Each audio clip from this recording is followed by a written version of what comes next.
going. Going. Alright, so we come up to our second variant in our first quest. Mad Cow Disease. Ooh, fancy. So in this one we get, what is it? Random cows pop up and occasionally spit on your champions, reducing their attack speed. Yeah, reducing attack speed by 10 seconds. That's alright though. No pointer. Okay, so as per the usual, throw a couple champions down that way. Start off like this, we'll throw Drist into that hole. And then we'll level up to some specializations, come back and chat about what's going on. Now with this one, with extra monsters and going to 100, there'll be some shuffling at the end. What does this one go to? Is this to 100 anyways, isn't it? Yeah, this is up to 100, so I'm gonna go... Jeez Louise, because we've already done formations up to 50, so we don't need to do 50. So I will come back, because it'll, for the most part, be... Oh yeah, I forgot, just... Sorry, it's been a difficult weekend. Coming into this with 262,000% gold find. So with that, we should be able to cruise through the first 50 with no problems. So I'll do that, I'll come back a bit, and I'll just go over the main formation before any crazy switches start happening. I think that makes sense. I'm figuring this out as I go. I'll go over all the details and stats and numbers at the very end anyways, as per the usual, so if I miss anything in the upfront bits, just watch the last few minutes and it should tell you what you need to know. And I'll start when I have more time, when I start editing. Well, oh boy. Anyways, I'll put descriptions and stuff down below too, kind of. I don't know what I'm doing. I don't think a lot of those things because I watch YouTube mostly on my PlayStation, and there's a lot missing from the PlayStation version of YouTube's. So I don't think of a lot of that extra stuff. But we'll get there. Anyways, like I said, let's get up past level 50 and see what's going on, and if things get tricky or when things start to change, I'll come back and go over some stuff with you. Okay, so we've made it up to the level 55 boss. I didn't use any ultimates. I probably could have gotten through it with those, but that's alright. Go over the specializations real quick and we'll fly past the next handful of things. Okay, so I'm gonna... You gotta be able to see the guys. It just doesn't work if they're all just getting smashed. It just doesn't work that way. Okay, so now I just go with the first handful of champions, in this case 8, based on the formation. I've so far left out Makos or Tyrell. Wow, excuse me, this is not a good start to this chunk of video. Yikes about it. Okay. So now you end up having a couple of choices you're gonna have to make. Usually for me, I'm gonna go with my typical choices first, and then we'll go over the funny stuff so there's no weird interruptions.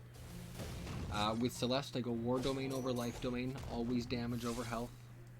I'll just max her out. There you go. Nayeli, same thing. Oath of Vengeance, Oath of Devotion. I go Oath of Vengeance all the time. Damage. Calliope, big surprise.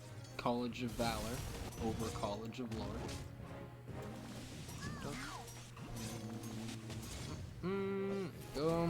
Okay. So...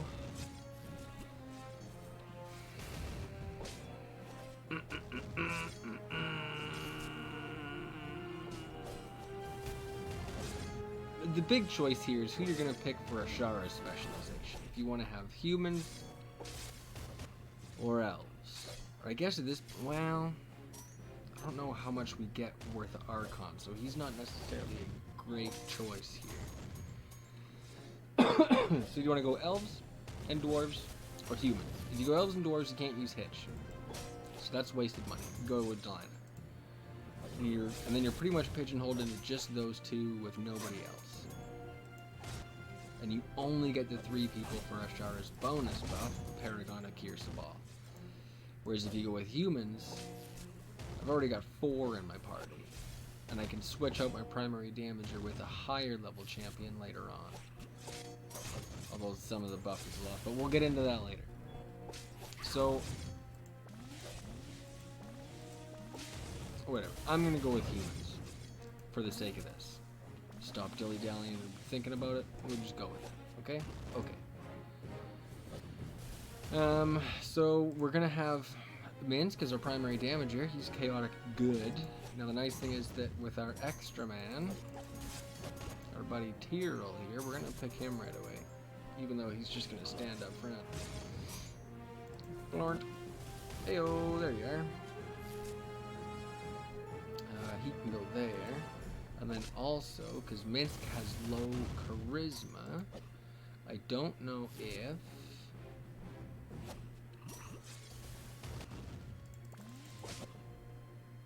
Because I have Paragon. Okay, let's go...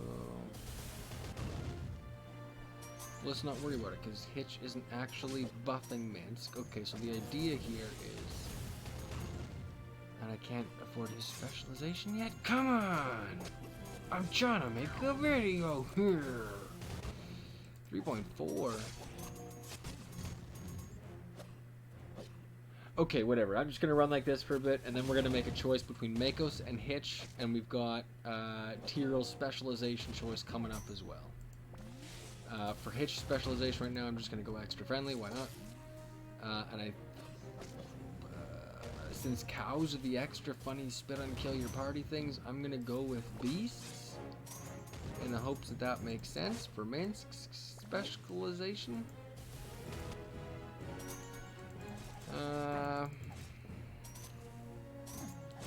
And then we're actually gonna hang tight on Brunner as well, because if he doesn't stay in the middle row here, that makes the choice for you. Because Shield Master only works if you're within the first 2 rows. Or within 2 spaces of the person who's going to be taking the most damage, I should say. That is more accurate. Anyways, I'm sitting at 54 here, and that's really dumb. So I'm going to go ahead a whole bunch. And when it comes time to having to make this choice to go any farther, we'll come back and chat about it. Okay, so I've come back around... What are we at? We were 72? Boats have done 72 here. And I realized that... I just, like... I forgot to move everybody around the first time I picked specializations. And I think that was probably kind of dumb. So I'm going to do that now. I'm going to leave Tyrell here, and I think I'm going to pick his bear form. Having him in the front row, I think that's a good idea. Increases threshold. He ends up with some neat abilities for good champions. Minsc is a good champion. Oh, here you go. So you get a better damage bonus out of Moonbeam. Up to 25, or up to 2 times the bonus, I think it works out to. This wild shape as the bear up front is pretty decent. So we're going to go with that, and he's going to be my new frontline champion. Or new, but improved frontline champion. He was already there.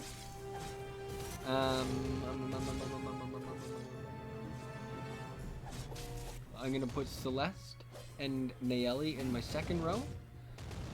So that Celeste can heal Tyrell. And then she will buff the center row, which will have Brenner and my primary damagers.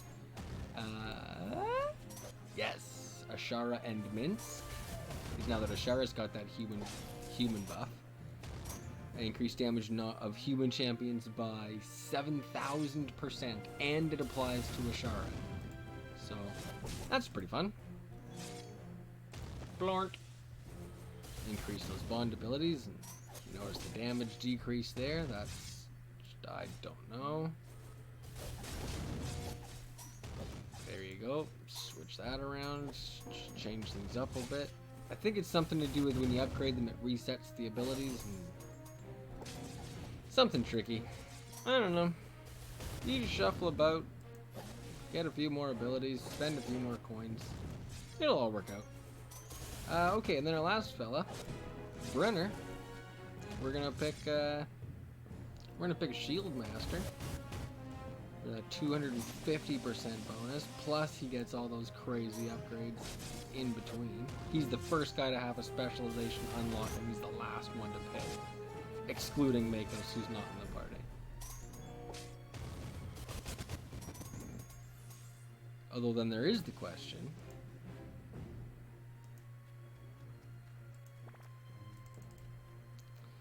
if I put Makos in instead of Hitch. Wow, huge increase. Huge. There you go. Because Hitch wasn't providing any bonus to my primary damage or Minsk, right? So you take that out of the equation. Now, Hitch was giving bonus to Ashara. Wow. But, right, what is she? 126. He's 127. Yeah, Minsk is the one I'm worried about. My typical game strategy is I have one person who's doing damage, everybody else buffs them. I'm starting to recognize the benefits of having a good tank in the front row, but I usually go damage over health. So sometimes I negate the effects of a tank and just go more buffage. Sometimes. When it's more of a sure thing, I'll pass on that.